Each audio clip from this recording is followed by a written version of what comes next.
I came to believe my wife was orchestrating a marital dissolution, so I transferred my holdings.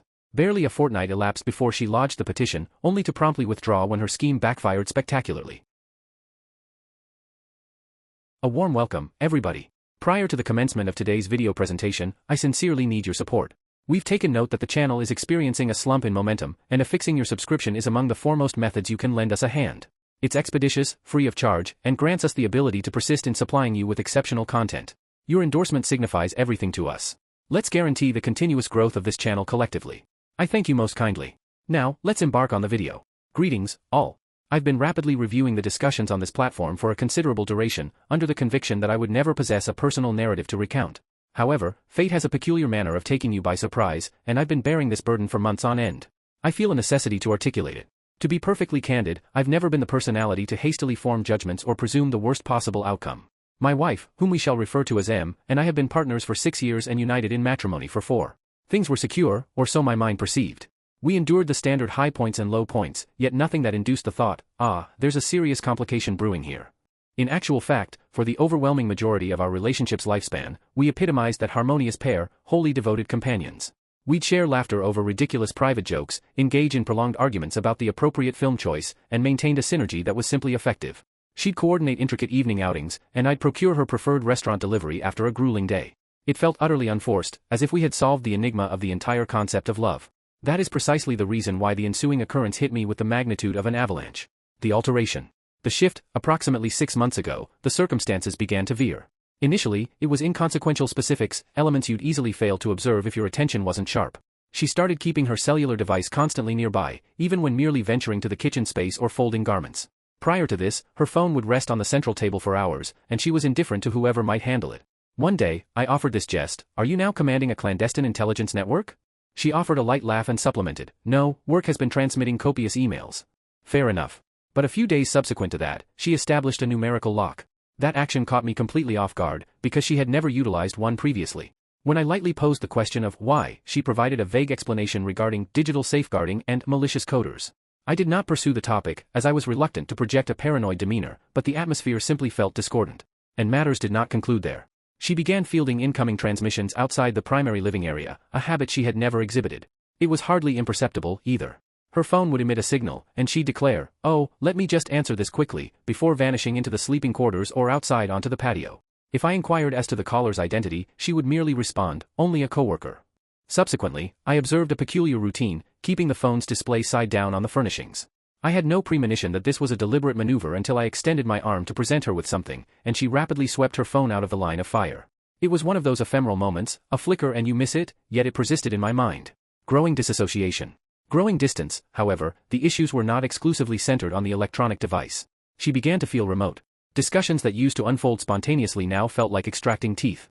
If I broached ideas for the future, such as, "Where shall we mark our anniversary?" or "Should we commence accumulating funds for a new automobile?" she'd simply nod her head and murmur, "Yes, we'll address that later," before redirecting the conversation. Everything coalesced for me on a random midweek day. She informed me she was meeting a friend for a warm beverage following her workday. This did not sound peculiar, she did so on occasion. I happened to be attending to sundry tasks in the same vicinity, so I calculated, why not surprise her? That would be charming. When I arrived at the location, however, she was not in the company of her companion. She stood outdoors the coffee establishment, pacing back and forth, her phone pressed against her ear. I remained within my vehicle because something about her tone sounded grave. I had no intention of listening in, but I overheard phrases like, "It's almost finalized," and "making a new start shortly." My stomach clenched. I couldn't decipher her exact meaning, but it did not resemble a discussion about employment or a friend's conflict. It sounded far grander, like something she had painstakingly planned. When she returned to our residence, I asked how her coffee outing had progressed, striving to maintain an unconcerned expression. She recounted a full anecdote about her associate complaining about a romantic partner. It was such an unprompted statement that I simply stared at her momentarily. "What exactly do you signify?" I inquired.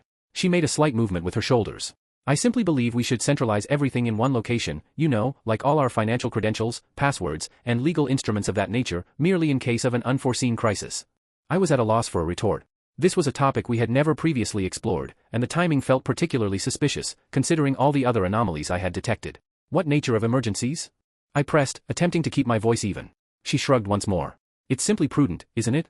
What if something befalls one of us? Or what if we must execute a major fiscal decision quickly?" Her rationale was superficially sound, but something in her delivery filled me with unease. It was too polished and overly rehearsed, as if she had been awaiting the opportune time to introduce the subject. I assented and muttered something to the effect of, "Yes, I suppose that's a sensible notion." But internally, alarms were blaring. Why the sudden urgency? Why the immediate preoccupation with consolidating our wealth when we had always maintained separate and unstructured accounts? That evening, my thoughts persistently revisited her words, striving to understand their true implication. Was this merely typical adult conduct, and was I interpreting too much into the situation? But then I recalled the phone conversations, the snippet of dialogue I overheard at the cafe, and her recent emotional distance. Everything began to compound, and I did not favor the picture it painted. The first step. The precaution. Until that point, I had remained inactive. A few days later, she mentioned the matter again. We were in the preparation area. I was assembling a sandwich, and she was scrolling through her device when she remarked, "Have you given further consideration to arranging the bank accounts? For instance, do you know where all the account specifics are kept?" I placed the cutting tool down and faced her directly. "Okay, what is unfolding?" I demanded, aiming for a composed but firm tone. "You've been bringing up the financial dealings frequently lately. Is there something we ought to discuss?" She finally lifted her gaze from her phone, visibly startled that I had challenged her on the issue. "No, nothing is amiss," she responded hastily, causing me to inwardly chuckle. "I just believe it's important, that's all, you know, for crises." "Crises such as what?" She executed a shoulder movement, her countenance unreadable. "I don't know, just life's unpredictable events. It's not a major concern, I guarantee you. I simply feel it's a topic we should gain mastery over." Her reply appeared vague, too indistinct. I offered an affirmative nod and let the topic subside, but the way she sidestepped providing a direct answer only intensified my apprehension. It no longer seemed like a casual recommendation, it felt as though she was concealing something, but I was at a loss to determine its nature. So, the following day, while she was occupied with her profession, I elected to delve into our fiscal records. I accessed our joint account online and uncovered something unexpected. Over the preceding 4 weeks, a succession of minor transmissions had occurred. Nothing substantial, but small amounts that lacked a clear objective. They were not allocated for invoices, groceries, or any analogous purpose. I wished to avoid premature conclusions, but it appeared she had been extracting funds from the shared resource for some unknown motive. I pondered confronting her, but an internal instinct advised me to wait. If I was mistaken, I'd appear foolish, and if I was correct, I had to proceed with caution. It was consuming my thoughts, so I reached out to a trustworthy confidant, an acquaintance from my university days who also practiced as a legal representative. I disclosed my findings, endeavoring not to sound like a delusional theorist. "Listen," he stated after I had explained the entirety, "I'm not asserting that something is definitively underway, but you're not irrational for wishing to be prepared. If you are concerned about safeguarding your wealth, now is the optimal moment to take action. Prudence is superior to regret." He guided me through the available recourse, simple steps to ensure my resources were sheltered should a contingency arise. I'll confess that undertaking such a decisive maneuver felt extraordinary. It felt as if I were bracing for something dire, even though I was uncertain of the exact danger. But the more I mulled it over, the more logical it seemed. If she was genuinely engaging in something secretive, and I was beginning to suspect she was, I needed to protect myself. It was not an effortless choice to make, however, this was not solely about currency or properties, it was about the life we had constructed together. I kept replaying mental images, our ceremony of vows, the late-night talks about our aspirations, and the silly private jokes we exchanged. How did we reach this juncture? Was this the unfortunate climax of our marriage? The prospect of enacting these protections felt like admitting defeat, as if I was formally relinquishing the mutual reliance we had once shared. The action. That same evening, while she was absent, I positioned myself at my desk and retrieved my portable computer. My hand trembled as I activated the machine and began scrutinizing everything, bank accounts, investment portfolios, and the property deed. Each document I reviewed felt like a betrayal, but a persistent internal voice reminded me that this was about preservation, not malicious harm. I had no desire to injure her. I couldn't shake the realization that if I failed to act immediately, I would later lament my inaction. I compiled a meticulous catalog of everything I could reposition and the methodology for doing so without arousing suspicion. As I typed, a crushing heaviness settled upon my chest cavity. I had unquestioningly trusted her for years, and now, here I was, preparing a defense against the individual I believed would perpetually stand by me. Subsequently, I telephoned my mother and explained my need for her cooperation, without going into extensive detail. "I require you to temporarily secure some items for me," I stated. "If nothing adverse transpires, then all the better. It's simply a measure I must implement to shield myself, just in case." She was silent for a full minute, likely attempting to infer what I was deliberately omitting. "Are you well?" Her voice was imbued with concern. "Yes," I falsified. "It's only a safeguard, nothing to worry about." She did not press further, but I could discern the hesitation in her voice when she responded, "Naturally, dear one. Anything you need." I terminated the call with a bizarre combination of relief and profound embarrassment. I detested involving her in this predicament, but knowing I had her steadfast support provided a degree of stability in an otherwise turbulent environment. By the time Em arrived home, I had already set the process in motion. I transferred the majority of my liquid assets, our cash reserves, invested capital, and even the residence into my mother's legal possession. I retained an adequate sum in our shared account to maintain appearances, but the remainder was firmly secured. She did not perceive any difference. She entered the dwelling, imprinted a kiss upon my cheek, and inquired if I wished to view a motion picture. I appeared composed, but internally, I was fragmented. A portion of me felt terrible, as if I had violated her trust, but another facet of my being felt liberated, as if I was finally grasping the reins of a situation that had careened out of my jurisdiction. Over the subsequent 3 days, I endeavored to uphold a semblance of normalcy. I did not wish to disclose that anything had fundamentally changed. She seemed content, even unusually cheerful at moments. However, rather than alleviating my concerns, this only amplified my suspicion. If she was conspiring something, she was excelling at the art of concealment. What stood out most prominently, though, was that she never revisited the subject of our finances, not even after I had confronted her the previous instance. It was as if the topic had been completely expunged from her recollection. Initially, I presumed I had overreacted, and she had dismissed the subject as irrelevant. But the more I contemplated the matter, the more I realized she was actively evading it, almost as if she feared reintroducing it after my previous pressure. I caught her scrutinizing me a few times, as if she was gauging my mood or considering whether to utter something. Each time I noticed, she'd rapidly divert her gaze back to whatever occupied her attention, her mobile device, the television, a published work. It was subtle, but it was present. It felt as though she was anticipating my move, as if she did not wish to provoke the issue again. The prevailing quietude only deepened my anxiety. It was uncharacteristic for her to abandon anything she deemed essential, and the manner in which she abruptly dodged the topic appeared intentional. If she was testing the waters, she was not progressing further. If she was awaiting an opportunity, I was not about to provide the green light. Whatever her next action was, I recognized I had to be ahead of the curve. Something was forthcoming, but I lacked knowledge of the timing or method. All I could execute was prepare. That night, I ensured that every detail was concrete. I re-examined the documentation, verifying every particular of the asset movements to my mother. The house, the reserve funds, the investments, everything was now legally registered in her name, secured within an uncontested legal trust. I even placed a call to her to affirm that she possessed all the required paperwork. The confrontation and aftermath. 2 weeks had elapsed, and everything seemed superficially normal, excessively normal, in fact. She was acting more affectionate, even starting to converse about unrelated subjects like professional careers or our dinner plans for the evening. It disoriented me, as she had been aloof for months and shunning anything beyond perfunctory conversation. A fraction of my mind began to doubt if I had been needlessly dramatic all along. Perhaps the odd behavior was merely tension or something I failed to grasp. But then, one unremarkable Friday night, she seated me on the sofa, deactivated the television display, and declared, "We need to hold a discussion." My stomach immediately plummeted. I knew what she was about to vocalize before she had the chance. "I believe we should seek a divorce," she articulated, her voice so composed it sounded rehearsed. It was devoid of anger or emotionality, it was simply icy, as if she had informed me we had depleted the milk supply. I gazed at her, unsure how to articulate a response, as she expounded on her justification. She cited the need for personal space, a desire to rediscover herself, and the feeling that she had lost her identity within the marriage. Standard separation platitudes that didn't truly illuminate anything. But then, she uttered a sentence that struck a discordant chord. "You know, I've made significant compromises for you over the duration of our years, and I don't feel you truly appreciate them. I am entitled to more." That final phrase stung. It wasn't just that she wanted to exit, it was that she framed it as though I owed her something, that everything was my fault, and she was merely asserting what was rightfully hers. As I remained seated, attempting to process her monologue, a new question surfaced: why at this specific moment? Then she said something that caused everything to align. "A friend of mine has been assisting me in perceiving things with greater clarity," she continued, avoiding eye contact. "A friend," I repeated internally. I remained motionless, permitting her to speak, but my mind was racing. Who was this acquaintance? Why were they so deeply involved in my matrimonial affairs? The way she phrased it was not casual, it seemed like someone had been instigating her, persuading her that leaving me was not merely a choice, but a strategic imperative she needed to implement. And the more she spoke about how she deserved a larger share due to her sacrifices, the more skeptical I became. Sacrifices? What kind of compromises? She professed to be happy with me. I labored diligently to provide the existence she desired, and it was not solely about monetary means.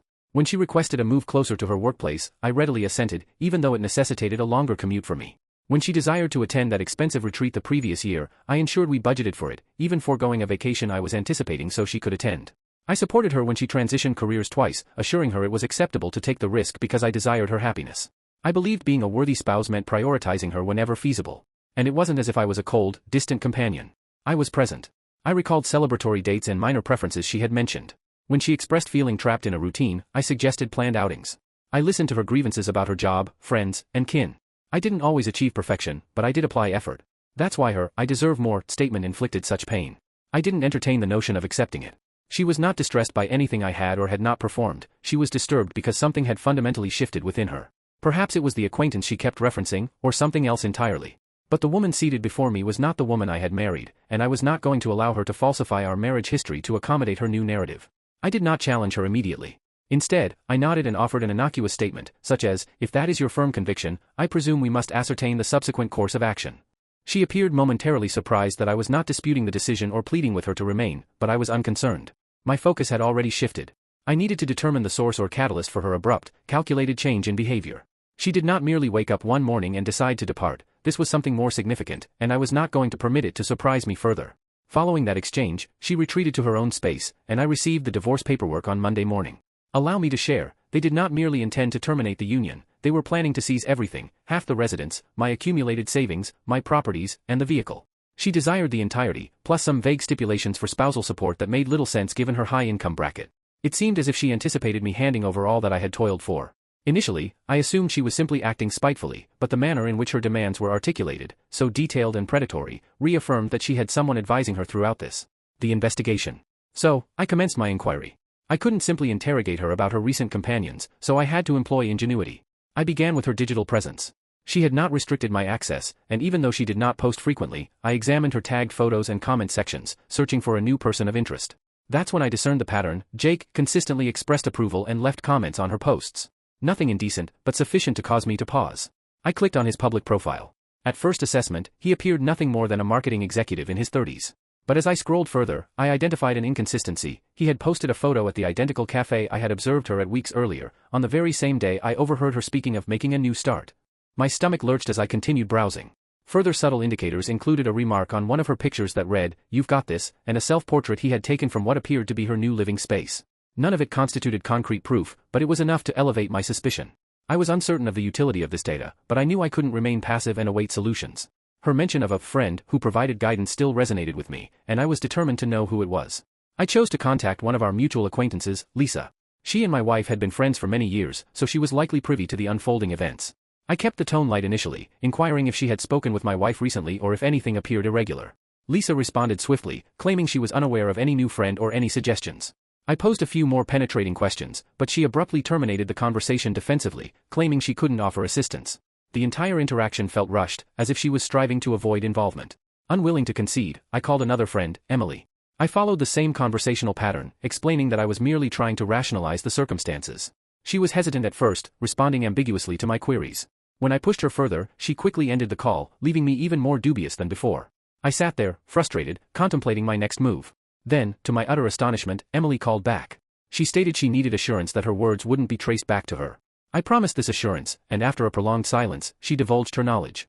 Apparently, my wife had been spending extensive time with someone named Jake, whom she had encountered at her workplace. Emily claimed she knew little else, but from what she had overheard, Jake was significantly involved in the divorce strategy my wife was receiving. Hearing that name felt like a piece of the puzzle clicking into position.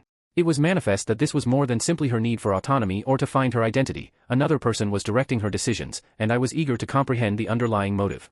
I opted to face the situation in my own unique fashion. That Saturday, I drove to her apartment complex and parked a block away, seeking confirmation of my existing suspicions. A few hours later, she and Jake emerged from the building. They were not holding hands or demonstrating overt affection, but the way they walked in close proximity, leaning in for conversation, was sufficient evidence. They entered his car and drove off, leaving me seated there, staring at the empty space where they had stood. I did not pursue them. I had no need to. At that juncture, it was conclusive. She hadn't merely ceased loving me, she had been methodically preparing to depart with another man. And now, the entire situation was intelligible: the unexpected withdrawal, the questions regarding our resources, the aggressive demands, and the divorce summons. She was not simply abandoning me, she was planning to leave me financially destitute, and she was being directed by a third party at all times. I returned to my dwelling that night, my mind overwhelmed by my discoveries. The sense of betrayal burned, but what inflicted the most profound pain was the premeditated nature of the entire affair. She was utilizing the divorce as a stepping stone to whatever future she was forging with Jake, but she was unaware of the countermeasures I had taken. The backfire. The initial mediation session felt tense from the moment we took our seats.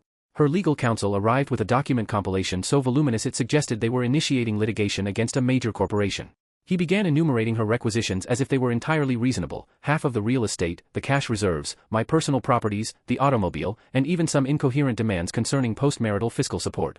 I remained silent, feigning attention, but I was awaiting the maneuver of my own attorney. When it was finally our opportunity, he extended a pile of documents across the table and declared, "Before we proceed, I believe it is imperative for all present to review these exhibits." Her lawyer accepted the papers and quickly reviewed them, his confident posture rapidly dissolving as he flipped through the pages, his forehead furrowing deeper with each successive sheet. "What exactly is this?" he inquired, glancing at my legal representative. These instruments demonstrate the conveyance of all major assets into a trust established under my client's mother's designation, my lawyer stated calmly. The transfers were executed several weeks prior to the filing of the divorce petition, and the trust is fully lawful and unassailable. The chamber became entirely silent. Her lawyer looked at her, bewildered and infuriated. You omitted this information, he stated blandly. She snatched the documents from his hands and scanned them, her complexion rapidly turning crimson. This cannot be valid, she declared, staring at the certified signatures and dates. Then she swiveled toward me, her expression shifting from disbelief to raw fury. You manufactured this, she muttered, gazing at me as if I had perpetrated a serious offense. You were aware I intended to file, and you engineered this to sabotage me. I offered no verbal response. I merely sat there, allowing her to connect the logical inferences autonomously. Her legal counsel, apparently exasperated, requested my attorney to elaborate. So he did, slowly, deliberately, and with every necessary piece of evidence to render the transfers indisputable. The dates aligned precisely, demonstrating that I had moved everything well before her filing date. The signatures were appropriately notarized, and the instrument was impenetrable. There was no legal avenue they could employ to challenge the action. She was absolutely incensed. You are beyond belief, she exclaimed, leaning forward in her seat. I cannot fathom that you would inflict such a thing upon me. I still did not utter a single word. What was there to convey? This was not about me inflicting anything upon her, this was about self-defense, because she had made it abundantly clear she was not departing peacefully. The session concluded with her lawyer muttering something about the need to reformulate their tactical approach, but everyone in the room recognized they had no viable subsequent moves. As we exited the premises, she intercepted me in the corridor, her face a volatile compound of anger and frantic urgency. This is not the end, she added, her tone hushed. You will live to regret this decision. I simply met her gaze and stated, I already regret placing my trust in you. That is my singular regret. The aftermath and conclusion. Matters escalated more swiftly than I had projected following the mediation conference. She transitioned into a complete state of emotional collapse almost instantaneously. It commenced with the phone communications, incessant calls. Initially, she sounded calm, even penitent, leaving voice messages that started, I think we just need to talk, or, I acknowledge this has become complicated, but we can rectify it. When I failed to answer, the tenor shifted. By the second day, her messages oscillated between weeping and aggressive shouting. One voicemail would be her lamenting her error and her reluctance to forfeit what we had built collectively. Then she'd erupt into a furious tirade, accusing me of being avaricious and heartless, blaming me for every flaw in her personal existence. I disregarded the entirety of it. My attorney had advised me against engaging, and I honestly had no inclination to. I was finished participating in her manipulative games. But she was far from done. When the calls and text messages proved ineffective, she began fabricating stories. Shared acquaintances informed me that she had been telling people that the divorce was a deception, that it was all part of a grander prank, a hoax. I mean, who would find that credible? The inconsistencies in her account quickly became evident. Friends began to pose questions like, if it was a joke, why did you submit actual legal documents? Or, why employ legal counsel and present such specific demands if it wasn't serious? When others failed to instantly embrace the hoax justification, she doubled down. She asserted it was not a jest but rather a trial of the resilience of our partnership. She began portraying herself as the injured party, claiming that my reaction had harmed and betrayed her, that I had overstepped the boundary and shattered the trust of our marriage. At first, some individuals seemed inclined to believe her fiction. I'd receive peculiar electronic mail or comments from friends, such as, wow, I hadn't realized things were so difficult for her. Even her sibling lashed out, stating, you should have simply discussed it instead of being so extreme. It was bothersome, but I knew the verifiable facts would inevitably surface. And they did, thanks to a mutual acquaintance, let us designate him as Matt. Matt and I were not exceptionally close, but we had always maintained a cordial relationship. A few weeks subsequent to the mediation, he messaged me unexpectedly, stating he possessed something I needed to view. When we convened, he produced his phone and displayed a sequence of electronic text exchanges between her and Jake. I was perplexed initially. How did you acquire these? I inquired, scanning the messages. Matt revealed that he and Jake shared a common friend who had overheard their conversations. Apparently, this shared acquaintance had grown apprehensive about the direction things were taking, particularly when Jake began boasting about his role in securing her financial future. It did not require long for that common friend to comprehend what securing her future truly signified, attempting to financially drain me. Feeling morally compelled not to remain silent, the friend captured screenshots of the texts and transmitted them to Matt, believing he had a stronger bond with me and could issue a warning. This fellow has been manipulating both sides, Matt replied, shaking his head. He's been encouraging her to take you for everything while making her believe he'd be her partner subsequently. Matt handed me the electronic texts and said, I thought you should be aware. You don't deserve this, man. The messages were damning. She was not simply complaining to Jake about the divorce, she was actively mapping out her next steps with him, and he was providing her strategic counsel. A message she had sent read, once the agreement is finalized, we'll possess everything we require. I just need him to consent to the stipulations. Jake responded, do not concede. Make him feel culpability if necessary. He is indebted to you. We will initiate our new life once you have the money. I sat there, fixated on Matt's phone, striving to grasp the gravity of the content. This was neither a misinterpretation nor an emotional reaction to a failed marriage, this was a cold, calculated manipulation. I expressed my gratitude to Matt, and he departed, but my thoughts were spinning rapidly. Everything was now crystal clear, her sudden isolation, her preoccupation with our joint wealth, and her harsh terms during the separation. It was all part of a calculated design, one she had been developing with Jake behind the veil. The texts rapidly circulated among our shared circle of friends. Matt disclosed them to a few trusted associates, and they swiftly spread. Her narrative instantaneously lost all credibility. Individuals who had previously been neutral or even supportive of her began to distance themselves, and the change was nearly instantaneous. People who had previously defended her or maintained silence suddenly perceived her true character. Even her closest confidants started withdrawing their support. By the time the legal separation was ratified, she retained only her personal belongings. Her attorney quietly dropped her claims after acknowledging there was no legal footing to maintain them. All those bold requisitions had disintegrated beneath the weight of the documents I had produced, and the trust one had established with my mother was legally immutable. Jake seemed to evaporate the moment things began to dismantle. I wouldn't be surprised if he exploited her as much as she exploited me. From what I could gather, he had been feeding her fantasies of independence and a fresh start, but the instant it became apparent she wasn't departing with any substantial assets, he was gone. Without Jake in her corner, her composure plummeted.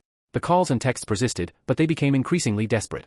She was no longer accusing me, she begged, "Can we simply speak, please? I will do anything to mend this," one voicemail stated. A different message offered a new proposition: "You don't have to pardon me, but can't we just finalize this and move forward? I'll relinquish all demands if you just talk to me." I did not reply. I was unable to. It was too late to reverse the damage inflicted. Even her immediate family began to withdraw. Her brother reached out to me at one point, offering an apology for some of the statements he had made earlier when he had accepted her version of events. "I was unaware of what she was subjecting you to," he said. "I regret ever believing her account. As for my situation, I retained the residence, my savings, and something I hadn't possessed in a long time, inner tranquility. My mother, as is her custom, was my pillar of strength. She arrived armed with buckets of pigment and a catalogue of suggestions to assist me in reclaiming the space as solely mine. Life now feels like my own possession once more, no more second-guessing every minor interaction, no more feeling the sting of betrayal, just quietude. She is a chapter from my past that I no longer revisit, and the remainder of the story is entirely my responsibility to compose. I express my profound appreciation for your viewership. If you have not yet become a subscriber, I urge you to proceed with that action and activate the alert icon to remain abreast of further astonishing true-life chronicles unfolding in your vicinity.